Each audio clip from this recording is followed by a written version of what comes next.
मालवणी पद्धतीचा हा कोळंबीचा रस्सा पाण्यासाठी संपूर्ण रेसिपी नक्की पहा। त्यासाठी काय केलेलं आहे, कांदा खोबरा आणि लसूणचं वाटण चांगल्यापैकी खरपूस भाजून थंड झाल्यावर मिक्सरच्या भांड्यामध्ये काढून घ्यायचं आहे। थोडंसं पाणी टाकायचं आणि बारीकसर असं वाटून ठेवायचं आहे। आता हे वाटण जे आहे वाटल्यानंतर थोडा वेळ साईडला ठेवायचं। कोळंबी इथे धुवून घेतलेली आहे, त्यामध्ये थोडंसं लिंबू पिळायचं आहे आणि ते पण साईडला ठेवून द्यायचे आहे। आता एक कढई घ्यायची आणि आपल्याला आता रस्सा फोडणीला घालायचा आहे। त्यासाठी कढईत आपल्याला थोडंसं तेल टाकायचं। बारीक चिरून इथे मी मीडियम साईजचा एक कांदा घेतलेला आहे, तो कांदा इथे परतायचा आहे। त्यामध्ये 1 चमचा आलं लसूण कोथिंबीरची पेस्ट टाकायची आहे। आता हे कांदा मऊसूत होईपर्यंत चांगला परतून घ्यायचा। त्यानंतर त्यामध्ये पाव चमचा हळद टाकायची आहे। इथे मी साठवणीतला आमच्या घरातील मालवणी मसाला वापरलेला आहे। तुमच्या तिखटाप्रमाणे तुम्ही इथे मसाल्याचं प्रमाण वापरू शकता। मी इथे 1 ते 1.5 चमचा इथे मालवणी मसाला वापरलेला आहे।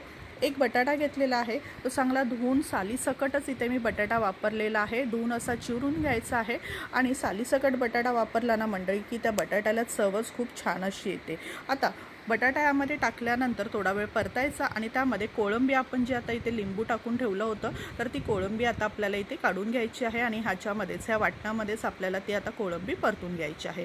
कोळंबी 1 ते 2 मिनटं परतल्यानंतर आपल्याला काय करायचं आहे, इथे थोडंसं चवीनुसार मीठ टाकायचं आहे आणि थोडीशी कोथिंबीर टाकून घ्यायची आहे।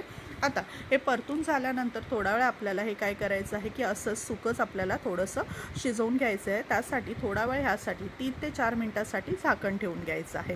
3-4 मिनटात आपल्याला ह्यामध्ये झाकण ठेवून घेतल्यानंतर मस्त ह्याला कोळंबीला पाणी सुटतं। आता आपल्याला ह्याच्यामध्येच पुढे जे आपण वाटून ठेवलेलं होतं मिक्सरमध्ये, तर ते आपल्याला वाटण ह्यामध्ये ॲड करायचं आहे। आता वाटण सर्व टाकल्यानंतर आपल्याला काय करायचं आहे, वाटण थोडा वेळ परतून घ्यायचं। 1 ते 2 मिनटं परतल्यानंतर आपल्याला ह्या वाटणामध्ये जेवढा आपल्याला रस्सा हवा असेल, पातळ जाड, त्याप्रमाणे गरमच पाणी आपल्याला ह्यामध्ये मंडळी वापरायचं आहे। तर इथे मी गरम पाणी टाकून घेतलेलं आहे। जेवढा रस्सा हवा तेवढं पाणी इथे ॲड करायचं आहे।